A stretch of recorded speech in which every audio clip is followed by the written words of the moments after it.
I'm really enamored and excited when somebody makes a great party record and it's just all vapid, lyrical celebration, and it's awesome. It's not me. I can't do that. I'll just go away and not make my own records and just make other people's records whenever I feel like I don't have anything to say. Hey, what's up? This is Butch Walker, and welcome to Keepers of the Sound. I guess growing up in a smaller town, there was a little bit of a footloose vibe to it where there wasn't a lot of people allowed to listen to a lot of rowdy rock and roll records or even play music. And I was always drawn to anything wherever I could hear music coming out of speakers. I would watch The Muppet Show of all things when I was a child. That was like my favorite show. Why wouldn't it be? The Muppet Band that performed was almost cooler than any real living rock band. That was pretty fun for me. That and the Monkees. I used to watch reruns of the Monkees TV show from the 60s. I could talk about this till I'm blue in the face, but when I was 8 years old, that's when I went to see my very first rock concert because I loved the Monkees so much that I begged my parents to take me to see Kiss. And that concert, that changed my life, pretty much. That made me want to make music the rest of my life because I'd never been in an encapsulated area with 20,000 people. I'm 8 years old and I don't know what's going on. I just know that I'm scared to death and I love it. It was so loud, but so awesome coming at me. The sound was so fucking loud that it terrified me, but it was in the best way possible. So the circus sucked after that.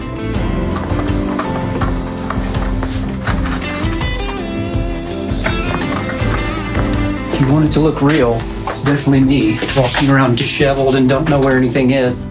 I got the AC/DC Back in Black album from my grandmother, believe it or not. I don't think she knew the extent of the lyrics being so overtly sexual and all that, or she would have never bought it for me. I almost didn't care what the lyrics were saying or anything. It was just the power and the guitar sounds and the drum sounds and everything coming at me were just really intense and really blowing me away.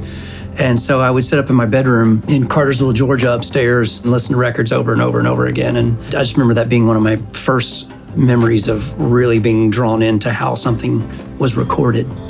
So right now I'm making my next record, and it's a concept record, so don't cringe, but it's definitely it's a whole story from beginning to end, and I've recorded a lot of it, but some of the songs have some holes, and I need to fill those sonic holes, in the track. Basically, I lay down a scratch vocal, a sketch vocal, and then sometimes just do it to a some sort of percussion or drum groove, and then laid in some piano. And so I'm going to start kind of building a little bit of it. I need space and some more guitar work, I think, and maybe even some harmonies on background vocals.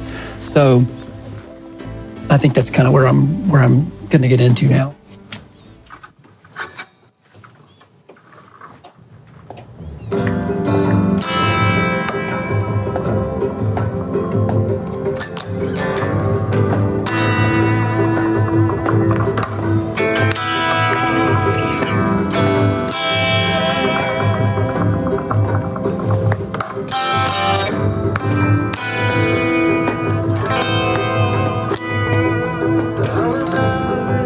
I guess good sound matters to me just because after hearing how it was done, you strive as let's say a producer, or even when I have all these tools here to make records, that I'm constantly trying to figure out how to get the best sound out of a vocal or a guitar or drum or anything like that. So it's just a self-satisfying goal, as a producer, I think.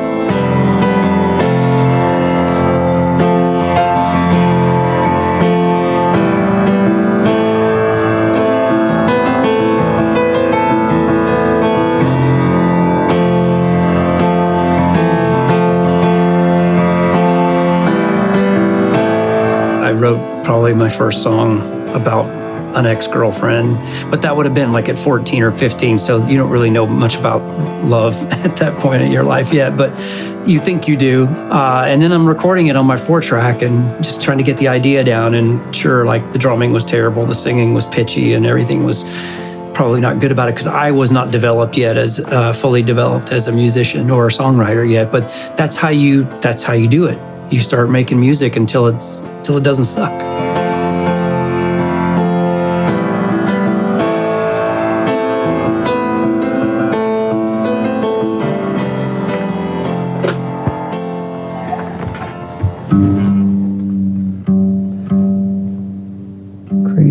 change.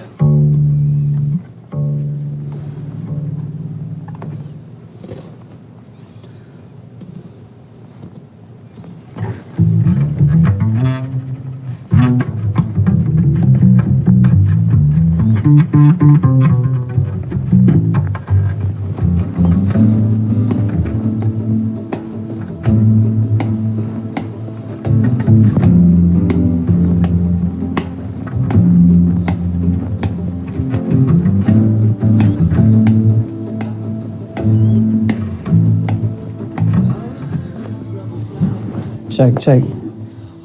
Please don't blame me for how I turned out. I learned a little late.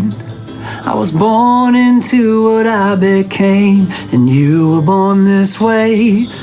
Try to show compassion, it might be all I got out here in the open. He said, please don't blame me for how I turned out. I learned a little late. The reward of working on something musically and then getting to leave that room and come into another room and put it on and it actually translate into something that sounds good. That's the goal. The goal is to always make it sound better outside of the studio than worse. And that's an art form and a trick that has taken a lot of years to get to that level, I guess, of being able to do that.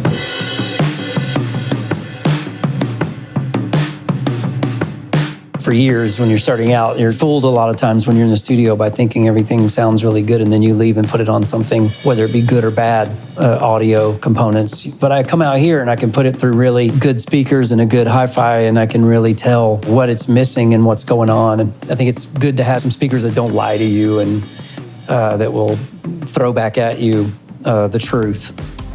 I think the bottom line is when you get outside the tracking room, the main thing is, does it inspire you? And if it doesn't move me, I got to go right back in there and work at it again. When I was younger, I used to listen to records over at my friend's house, who his dad had an amazing sound system. They were big and they were loud and they were awesome. And I just remember hearing records on that and being excited, even though I didn't know much about music at the time. And so I was excited to get a set of the Cornwalls because they're still handmade, they're done beautifully, they sound incredible, the phasing is perfect, I think, on them, and they sound so true. I think they're really doing something right. I try to never lose sight of the fact that it still, to me, is quality over quantity. If that makes me sound old-fashioned, then fuck it.